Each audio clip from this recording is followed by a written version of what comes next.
the government case is contradictory right from the start. When they say milestone, they eventually agree with the principle of feminism that it's necessary to tell women to be assertive and autonomous at some point in the future. And their counter-analysis is about, it's the first step. I think that's the magic word, because the second step will never come, because male-dominant society will take advantage of this concession, and it's going to generate a catharsis to many women that they better compromise their rights. Therefore, that undermines any social progress. Their response is, they can protect the lives of individuals.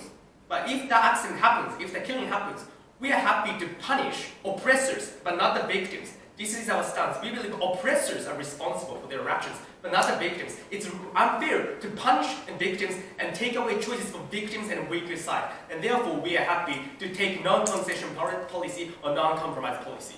I'm going to talk about two argumentations in my speech. My first point is entrenchment of male-dominant society and exacerbation of exploitation for women. Secondly, non-compromisation position makes society favorable for women in the long term. The rebuttals to the other side of the house will be incorporated into each argumentation. So moving on to my first point about entrenchment of male-dominant society and exploitation of women. What we would like to claim from this side of the house is their policy will brainwash women to the extent that they will cater to male-centric society and gives advantage and justification for male to even further perpetuate misogynistic social structures.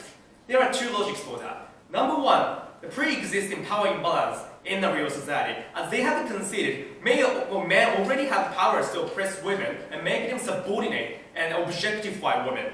For example, in workplace, maternity leave damages the promotion. It's the physical barriers for women to work in the same hours while reconciling child care responsibility. In private sphere, for example, the women are coerced to sexually serve or entertain men in bedroom. In drinking parties, women are forced to serve alcohol to men. And under their model, it's very easy and effective for male to use this rhetoric that it's sometimes necessary to compromise because you are supposed to entertain men, you are supposed to give up some of your autonomy. And this kind of rhetoric will be leveraged by male colleagues in workplace, for example. And what that implies is that even occasional teaching is dangerous.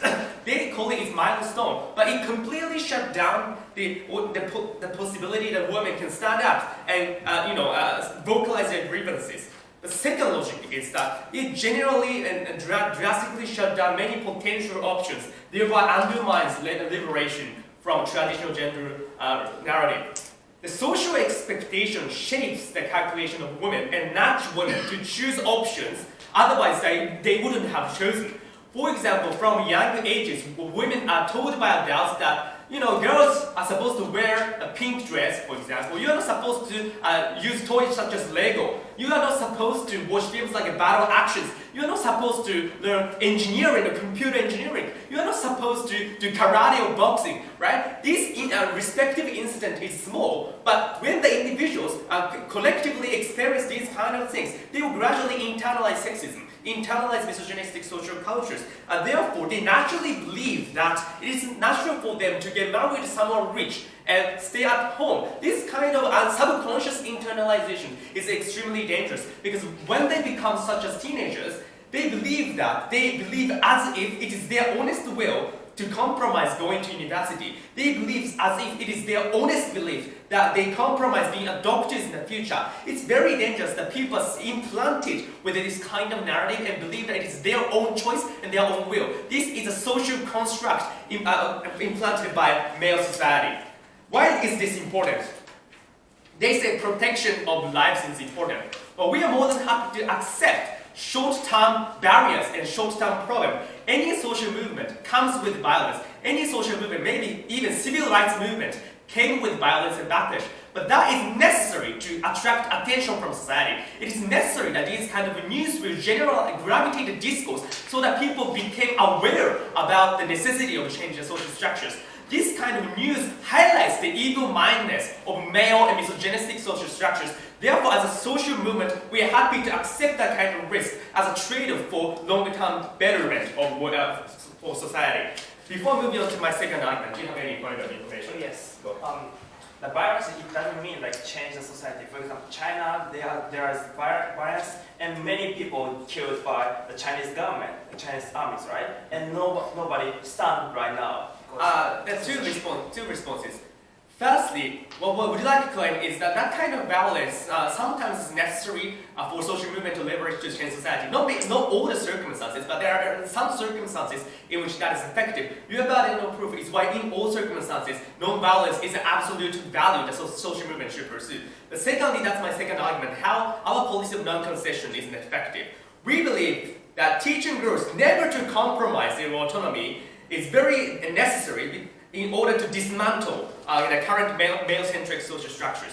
Three reasons for that. Firstly, on an individual level, our policy, non-compromise policy, education, gives confidence to autonomy for women to stand up when necessary. For example, under our model, when the sexual harassment happens in the workplace, it's natural that women stand up and vocalize their labor rights and fight against men. And this kind of conduct is internalized as a natural thing rather than like extraordinary thing. And that's the difference here.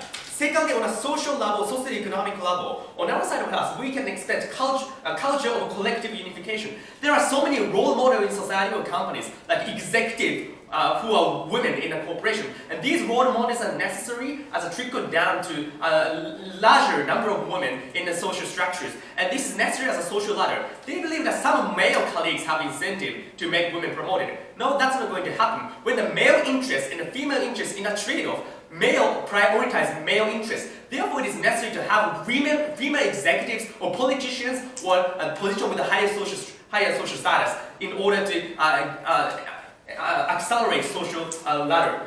Finally, deterrence to men. On our side of the house, that we have deterrence, just like the Me Too movement.